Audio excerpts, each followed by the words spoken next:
वामन द्वादशी, 3 पग में समाया संसार। वामन अवतार की संपूर्ण कथा असुर सम्राट को नमन कर गया देव। जब एक बाल ब्राह्मण ने सम्राट को नतमस्तक कर दिया। यह कहानी है भगवान विष्णु के ऐसे अवतार की जिसमें सत्ता नहीं, संस्कार जीते। जानिए वामन द्वादशी की वो अद्भुत कथा जिसमें भक्ति ने अभिमान को हराया। वामन द्वादशी व्रत कथा बहुत पुरानी बात है। त्रेतायुग में एक असुर राजा था, महाबली। जब त्रिलोक में अधर्म का अंधकार छा गया था, असुरों का पराक्रम जो कभी धर्म की रक्षा के लिए हुआ करता था, अब अहंकार और अधर्म की ओर बढ़ने लगा था। असुरों के राजा महाबली, जो कि परम भक्त प्रहलाद के पौत्र और राजा विरोचन के पुत्र थे, अत्यंत धार्मिक, दानी और पराक्रमी थे। बलि की वीरता इतनी थी कि उसने युद्ध में देवताओं को पराजित कर स्वर्ग पर अधिकार कर लिया। इंद्रदेव अपदस्थ हो गए और सभी देवता भयभीत होकर भगवान विष्णु के पास पहुँचे। देवताओं ने कहा, प्रभु, स्वर्ग की रक्षा अब केवल आप ही कर सकते हैं। राजा बलि की शक्ति और विस्तार से संपूर्ण सृष्टि कांप रही है। भगवान विष्णु ने शांत स्वर में उत्तर दिया, बलि अधर्मी नहीं है, वह भक्त है, परंतु उसका अभिमान समय के साथ बढ़ा है। अब समय आ गया है कि मैं उसकी परीक्षा लूं। अवतार जब स्वयं विष्णु ने लिया बटुक ब्राह्मण का रूप। वामन द्वादशी का दिन था जब भगवान विष्णु ने अपने 5वें अवतार वामन रूप में कश्यप ऋषि और माता अदिति के घर जन्म लिया। वह कम उम्र के छोटे कद के ब्राह्मण बालक थे, जिनके हाथ में कमंडल, कंधे पर छत्र और मुख पर तेज व विनम्रता की आभा थी। एक दिन वह पहुंच गए राजा बलि के यज्ञ मंडप में, जहां बलि अश्वमेध यज्ञ कर रहा था। यह यज्ञ उसे संपूर्ण लोकों का शासक बना सकता था, और यही था वह क्षण जहां होना था ईश्वर और भक्ति का आमना सामना। जब वामन वहां पहुंचे, पूरी सभा उनकी दिव्यता से स्तब्ध रह गई।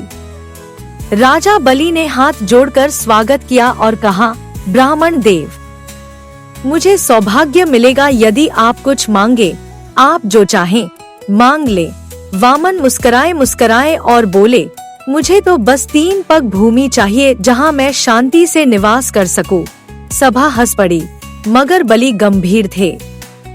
परंतु तभी गुरु शुक्राचार्य ने चेताया, राजन, यह कोई साधारण ब्राह्मण नहीं, यह स्वयं विष्णु है। ये तुम्हारी संपूर्ण सत्ता छीन लेंगे। दान का संकल्प और शुक्राचार्य की आंख का फूटना। जब वामन ब्राह्मण के वेश में यज्ञ मंडप में पहुंचे और राजा बलि से 3 पग भूमि मांगी, तो बलि सहर्ष तैयार हो गया। परंतु जैसे ही वह दान का संकल्प लेकर कमंडल से जल छिड़कने लगा, तभी गुरु शुक्राचार्य ने हस्तक्षेप किया। शुक्राचार्य को तुरंत ज्ञात हो गया था कि यह कोई साधारण बालक नहीं, बल्कि स्वयं भगवान विष्णु हैं, जो छलपूर्वक बलि से सब कुछ छीनने आए हैं। हालांकि ईश्वर का छल भी धर्म की रक्षा के लिए होता है।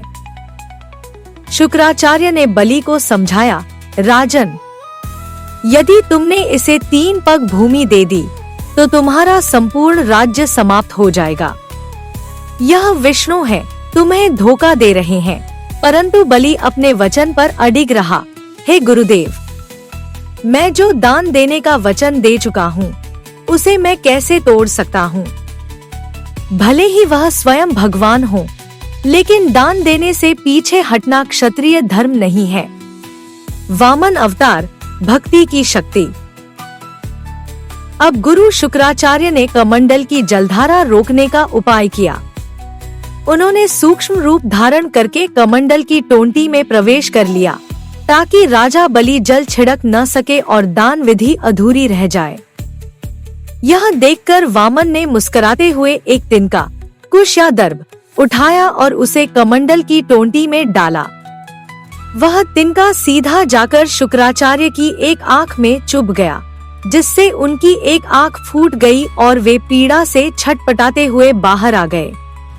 इस घटना के बाद शुक्राचार्य को एकाक्षी, एक आंख वाले कहा जाने लगा। अब राजा बलि ने जल छिड़का और विधिपूर्वक दान का संकल्प पूर्ण किया।